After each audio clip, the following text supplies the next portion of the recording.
Adesso mi sentite? Ok, sarò breve. Allora, io mi chiamo Maria, mi occupo di percorsi di evoluzione personale e sociale e con Stefano faccio parte dell'associazione Consultorio Maschile.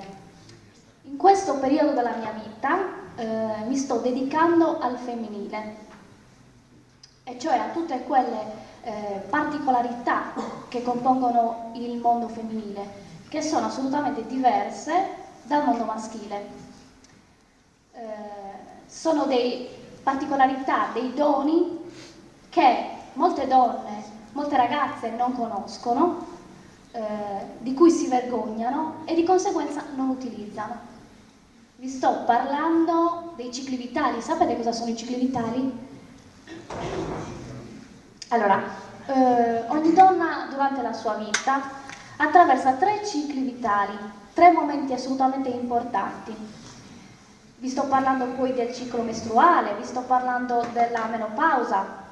Il ciclo mestruale lo conoscete però, vero? Ok. Allora, sono particolarità, sono doni che, se impariamo a conoscere e a utilizzare, ci servono assolutamente nella vita di tutti i giorni.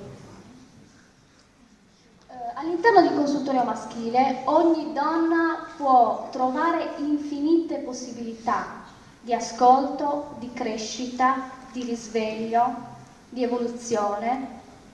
La nostra missione è quella di far incontrare, di far conoscere l'autentico maschile e l'autentico femminile attraverso percorsi di riflessione, di consapevolezza e così via.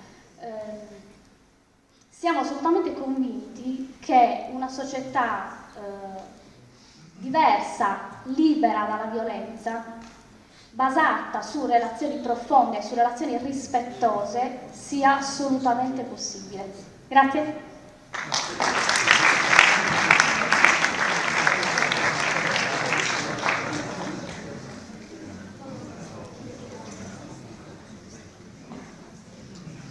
Ciao a tutti, io sono Francesca Licheri e nel mio lavoro di psicologa mi capita spesso di lavorare sia con ragazzi della vostra età,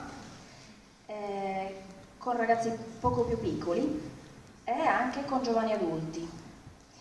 E mi rendo conto che una caratteristica che nel lavoro mi